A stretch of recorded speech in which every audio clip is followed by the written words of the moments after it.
On June 17, 2023, the police found a body in the forest bushes. The body belonged to a woman, and her murder was carried out in a very strange manner. It was unusual because the woman's sari was used to strangle her, leading to her death. A knot was also tied around her neck, using the same sari. When the police investigated her identity, they found out that she was a 43-year-old woman named Navati, who lived in Kulcha village in the Shahai region. She had left her home to get some medicine, but never returned. The police started their investigation and began searching for the weapon used in the crime. They questioned people and looked for evidence related to the weapon. However, on July 1st, 2023, another body was found in the forest, killed in the same manner. The victim had also been strangled with her sari, and a similar knot was tied around her neck. This body was also found in the bushes. This woman was 55 years old and named Pra, and she was from Andhra Pradesh. With 2 murders now, the police were certain that both crimes were committed by the same person, but they had no leads. After the second murder related to the weapon, the police became more vigilant. They set up roadblocks in certain areas of the village, questioned the locals, and tried to identify the killer. However, they couldn't find any leads. For 3 months, no more murders occurred, leading the police to believe that perhaps the killer had been scared off and wouldn't strike again. Almost at the end of the 4th month, on October 31st, 2023, another woman was killed in exactly the same way as the first 2. This victim was 65 years old and lived in Lakhimpur village, which was slightly farther from the previous 2 villages, but still in the same general area. The police found no clues or evidence related to the weapon. They started to suspect that these were ghost killings, as they couldn't find any leads. By now, 3 murders had occurred, but the police had no proof or leads. Before they could make any progress, 20 days later, on November 20th, 2023, another murder took place. The same method was used by the killer as in the previous 3 cases. The body was again found in the forest, and the woman was strangled with her own clothes near her neck. A knot was tied near the neck again, and this time too, the woman was 65 years old. The victim was a resident of Kara Seni. 6 days later, another murder took place, making it a total of 5 murders. Yet the police still had no leads. This time the method was the same, but instead of using a sari, the killer used a scarf to strangle the woman, and then tied a knot around her neck with the same scarf. The victim was 55 years old. Since the UP police were struggling with the case and multiple murders had occurred, a special team from Delhi, expert in such cases, was called in.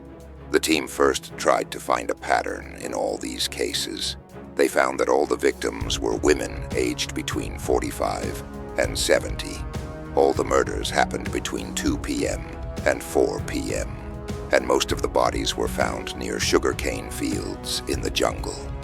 The weapon used in the murders was the women's own clothing, and a knot was tied around the neck of each victim, which the police believed might be the killer trying to deliver a message.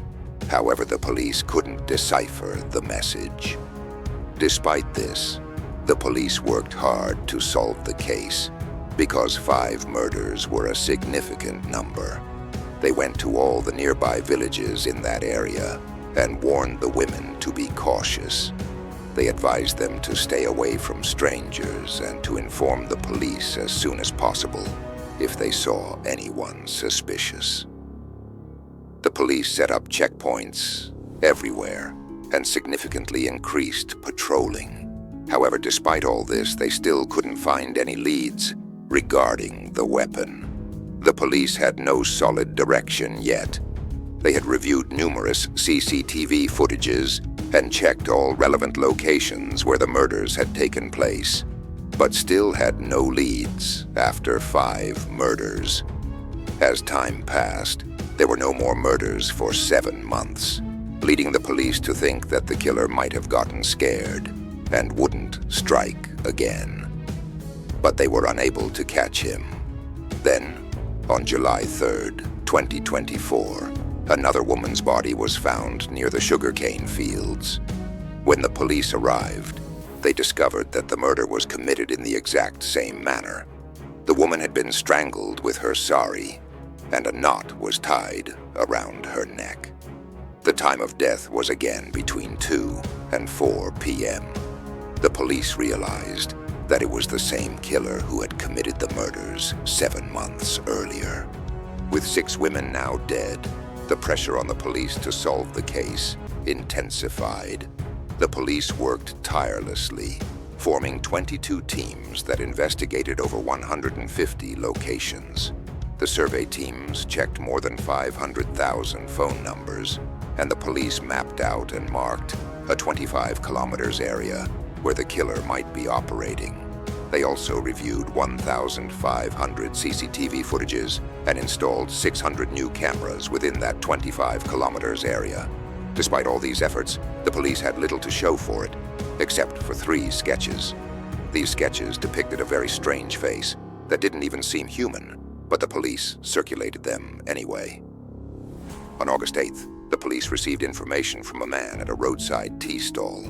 The man told the police, "Sir, I was sitting at the tea stall, drinking tea, when a guy walked in who looked exactly like the sketches you circulated. He seemed a bit crazy, but he was talking about the same murders that have been happening over the past 13 to 14 months. He was telling people that he was the one who committed all the murders, but no one believed him. Everyone ignored him because he seemed a little crazy." The police immediately went and apprehended the man, whose name was Kuldeep Kumar. As soon as Kuldeep was in police custody, he started telling his story without any struggle or resistance. He admitted, "Yes, I committed all the murders." The police asked him how he carried out the killings. He laughed and replied to the police, "Shall I show you?" The police took him to a forested field and gave him a dummy. He demonstrated the method he used on the dummy, just as he had done with the real victims. The police then asked him, "Why did you tie a knot around the neck of each victim after the murder?" Kuldeep explained that he was afraid the victims might come back to life, so he tied the knot to ensure they stayed dead. The next question the police asked was, "Why did you commit these murders?" Kuldeep then shared a very heartbreaking story with the police. He revealed that he was one of 3 siblings, and when he was around 6 years old, his father remarried and brought a new wife into the house. His stepmother was extremely abusive towards Kuldeep and his 2 sisters, subjecting them to severe beatings and mistreatment, to the extent that Kuldeep explained that his stepmother wouldn't even give them enough to eat. His father would frequently beat his real mother, and his stepmother would make Kuldeep and his sisters do a lot of work, giving them barely any food. Despite his mother's poor health, she was also forced to work a lot, and his father would continue to beat her. Kuldeep grew up in this environment, where his stepmother would refuse him everything, constantly saying, "No." This constant rejection deeply affected Kuldeep's mind. Whenever someone said no to him, it reminded him of his stepmother. When Kuldeep grew up, he got married, but his wife left him shortly after. Both of his sisters had also passed away, leaving Kuldeep completely alone. He told the police that he would approach these women and ask them for a physical relationship. If a woman agreed, he would go through with it. But if she refused, hearing the no would bring back memories of his stepmother. Kuldeep began to see his stepmother in these women, which drove him to kill them in such a brutal manner. After each murder, Kuldeep would take something from the women's bodies, not for money, but as a keepsake. He would take things like bangles, a blouse button, or even an Aadhaar card, if nothing else was available. Kuldeep admitted to the police that he wasn't mentally well, but his condition was a result of his traumatic childhood. If Kuldeep hadn't experienced all those things in his childhood, he might not have become a killer. Kuldeep will now be taken to a psychiatrist for treatment. After that, it will be determined whether he should go to jail or be sent to a mental hospital. Bye-bye, friends. How did you like today's video? Let me know in the comments. See you soon with another horrifying case.